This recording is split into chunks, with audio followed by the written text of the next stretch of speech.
नमस्कार फ्रेंड्स, एक बार फिर से स्वागत है। आइए देखते हैं प्रश्न नंबर 3 क्या कहता है। On comparing the ratio a1/a2 b1/b2 c1/c2 find out whether the following pairs of linear equations consistent and inconsistent. आपको कंसिस्टेंट और इनकंसिस्टेंट निकालना है। आपके पास 5 इक्वेशंस दिए हुए हैं और पाँचों से आपको कंसिस्टेंट और इनकंसिस्टेंट क्या करना है, फाइंड करना है। सबसे पहले तो इसकी परिभाषा देख लेते हैं क्या होती है। यदि कंपेयरिंग में जो मेरी स्टैंडर्ड इक्वेशंस दी है a1x b1y c1 = 0, यदि हम कंपेयर करते हैं और वो इंटरसेक्टिंग और कोइंसिडेंट को क्या करता है, फुलफिल करता है, ठीक है, तो हमारी जो इक्वेशंस होगी, ये जो इक्वेशंस होगी जो दी है मेरे पास, यदि इसको और इसको दोनों को यदि वो फुलफिल करता है तो मेरी कंसिस्टेंट कहलाएगी। अदरवाइज यदि लाइन पैरेलल हुई, ठीक है, a1/a2 b1/b2 और c1/c2 में a1/a2 b1/b2 तो इक्वल हुआ, लेकिन c1/c2 उसके इक्वल नहीं हुआ, तो उस कंडीशन से में हमारी लाइन पैरेलल होती है। उस कंडीशन में हम इसको क्या बोलते हैं, इनकंसिस्टेंट बोलते हैं। ठीक है, तो चलिए देखते हैं। सबसे पहले पहला प्रश्न देखते हैं क्या दिया हुआ है। फर्स्ट प्रश्न में हमको सिर्फ कंपेयर करना है स्टैंडर्ड फॉर्म से, बाकी कुछ नहीं करना भाई इसमें। ठीक है, कंपेयरिंग के बाद हम ऑलरेडी निकाल लेंगे। सबसे पहले मेरा क्या है, a1/a2 जो किसके बराबर है, a1/a2 हो गया मेरा 3/2 a1/a2। ठीक है, दूसरा हम करते हैं b1/b2 जो किसके बराबर है, वो है 2/-3 के, और c1/c2 मेरा किसके बराबर है, वो इक्वल है 5/7 के। आ गया समझ में? यहाँ तक ये c2 है, c1/c2। अब हम देख रहे हैं कि ये 3/2 है और ये 2/3 है, ये 2/3 है। मतलब हम कह सकते हैं कि 3/2 इज नॉट इक्वल टू -2/3, है ना, क्योंकि ये क्या है, ये निगेटिव है और ये वैसे भी बराबर नहीं है। तो मैं लिख सकता हूँ a1/a2 is not equal to b1/b2 के। ठीक है, अब यहाँ पे मैंने कंडीशन ऑलरेडी पहले से लिख के रखी है, इंटरसेक्टिंग। ये जो कंडीशन मेरी हो रही है वो क्या हो रही है, इंटरसेक्टिंग की। ठीक है, और इंटरसेक्टिंग की कंडीशन यदि फुलफिल हो गई इस इक्वेशन के साथ तो हमारा क्या होगा, कंसिस्टेंट होगा। तो आप एक लाइन लिख देंगे नीचे, लाइन आर, क्या लिखेंगे, लाइन्स आर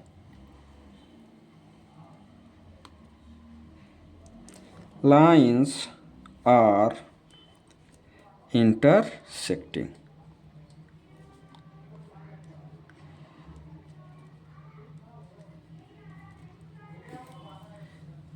तो ये क्या होगा, इक्वेशन आर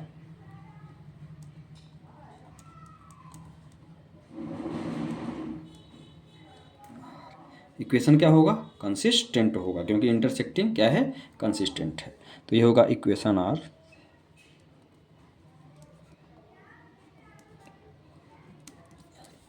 ठीक है। ऐसे ही चलिए दूसरे को देखते हैं। ये तो पहला तो हो गया मेरा, सेकंड वाला देखते हैं। सेकंड वाला क्या कहता है, ये क्या है, 2/4 इक्वल टू -3/6 इक्वल टू, ये भी माइनस है, इक्वल टू 8/9,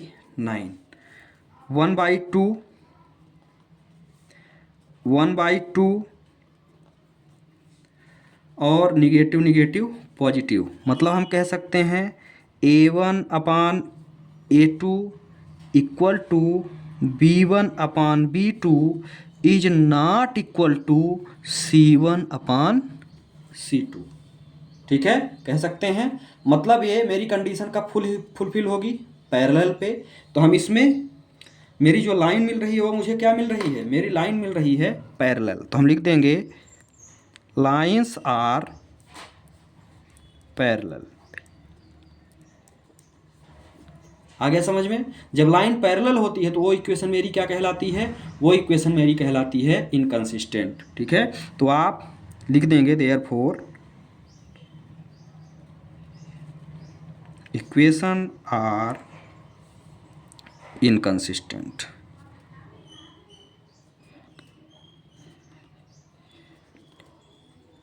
इनकंसिस्टेंट। थर्ड वाले को चलिए देखते हैं। ये थोड़ा सा दिए गए इक्वेशनों से थोड़ा सा उल्टा पुल्टा दिख रहा है, तो इसको कैसे कर सकते हैं, है ना। A1 बराबर मुझे क्या दिया हुआ है, हम कंपेयर किसकी करते हैं, A1 अपान A2 की। तो A1 बराबर, तो मुझे जब मैं कंपेयरिंग में जाऊंगा तो ऊपर तो 3 है और जो 2 है वो नीचे चला जाएगा, और A2 बराबर मुझे क्या दिया हुआ है, 9। ठीक है, यहाँ तक सही है। इसके बाद मैं B1 अपान B2 की बात करता हूँ, सेम कहानी यहाँ भी होगी। क्या होगी, 5/3 इंटू ये -10 है, तो माइनस यहाँ लगा के आप यहाँ 10 कर दो, तो ये सारी वैल्यू निगेटिव हो जाएगी। आ गया समझ में। इसके बाद आप कर दो C1 अपान C2, C1 अपान C2 7/14, 7/14। आ गया समझ में। अब चलिए देखते हैं आगे क्या कर सकते हैं। 3 3 जा, है ना, दूसरे पेन से कर देते हैं ताकि समझ में आए। 3 1 जा, 3 3 जा, यहाँ से भी 5 2 जा। ठीक है, क्या बचा आगे, यदि हम बात करते हैं तो यहाँ पे 1/3, तो मतलब 1/6, 1/6। इधर क्या बचा भाई, इधर बचा 1/-6, यहाँ पे बचा 1/-6, और यहाँ पे बच गया 1/2, तो यहाँ पे क्या बचा 1/2। ठीक है, अब यहाँ से मुझे क्या मिल रहा है, यहाँ से मुझे मिल रहा है A1 अपान A2, ये वाली वैल्यू 1/6 है, लेकिन ये दूसरी ही वैल्यू मेरी क्या है, बराबर नहीं है, क्योंकि ये पॉजिटिव है और ये निगेटिव है, तो ये हो गया B1 अपान B2 के। पहला प्रश्न आपने सॉल्व कर चुके हो इसमें। ठीक है, तो आप क्या लिखोगे, आप एक लाइन लिख दोगे, क्या, लाइन्स आर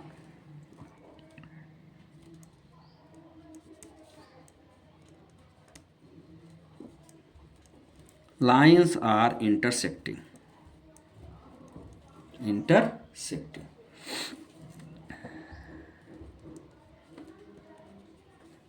ठीक है, लाइन्स आर इंटरसेक्टिंग, तो क्या होगा, इक्वेशन आर कंसिस्टेंट।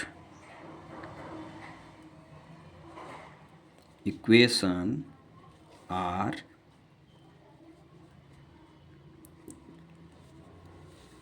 कंसिस्टेंट।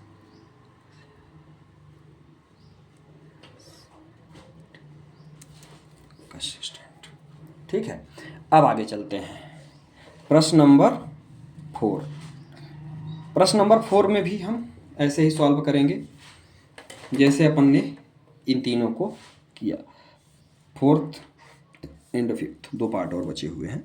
देखो यहाँ पे क्या है, 5 - 10, यहाँ पे है, यदि मैं इक्वल का साइन लगाऊं तो ये हो गया -3/6, और यदि मैं यहाँ इक्वल का साइन लगाना चाहूँ तो यहाँ हो गया -11/22। इसको काटूंगा यदि, तो 1/2, 1/2 और 1/2, मुझे क्या मिल गया, -1/2 इक्वल टू -1/2 इक्वल टू -1/2। मतलब हम कह सकते हैं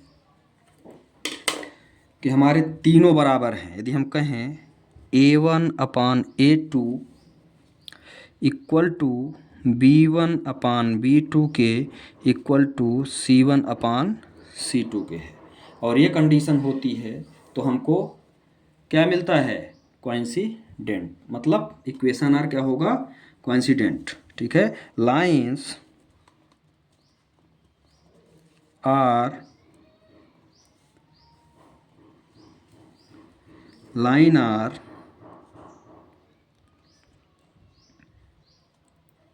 कोइंसिडेंट।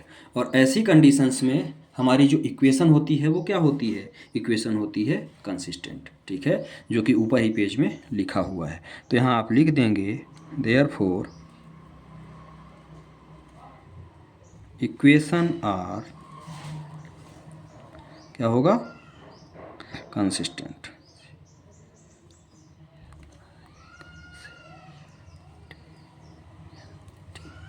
इसका लास्ट पार्ट इस प्रश्न का देखते हैं क्या दिया हुआ है और उसको भी सॉल्व करते हैं।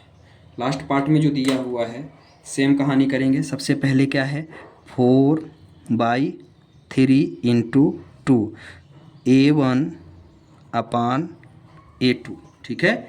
फिर इसके बाद क्या दिया हुआ है B1/B2। B1/B2 किसके बराबर है तो यह है 2/3 के, और C1/C2 किसके बराबर है तो यह है 8/12 के। बात समझ में आ गई। यहाँ से आप काटोगे तो 2 2 जा 4 हो जाएगा, है ना। निगेटिव में तो कुछ है नहीं, 2 2 जा 4 हो जाएगा। मतलब यदि हम कहें तो वैल्यू मुझे क्या मिल रही है, वैल्यू मुझे मिल रही है 2/3 इक्वल टू 2/3 इक्वल टू, और इसको यदि मैं काटूँ तो 4 2 जा 8 और 4 3 जा 12, तो ये भी मुझे मिल गया 2/3, है ना। आगे की बात यदि हम करते हैं तो A1/A2 equal to B1/B2 equal to C1/C2 के मिला, है ना। मतलब जो आपने ये कंडीशन अभी देखा प्रश्न नंबर 4 में, वही कंडीशन मुझे प्रश्न नंबर 5 में भी मिल रहा है, ठीक है। तो हम क्या लिख देंगे, सेम कहानी, ये नीचे वाला पूरा पार्ट आप यहाँ भी उतार देंगे। लाइन्स आर कोइंसिडेंट,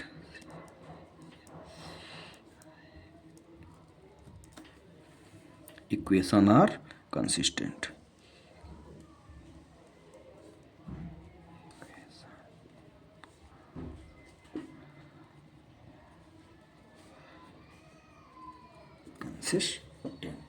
तो ये था प्रश्न नंबर 3 का लास्ट पार्ट। इसका आप स्क्रीनशॉट ले सकते हैं, ठीक है। ये 4th एंड 5th पार्ट है। इसके बाद 1st 2nd 3rd हमने ऊपर किया हुआ है, तो इसका भी आप स्क्रीनशॉट लेके इसको अपने पास रख सकते हैं। जहाँ समझ में न आए उसको एक बार ज़रूर बताएं, और चैनल को सब्सक्राइब करें, वीडियो को लाइक करना ना भूलें, और यदि समझ में आ गया हो, वीडियो अच्छा लगे तो इसको शेयर ज़रूर करें। धन्यवाद।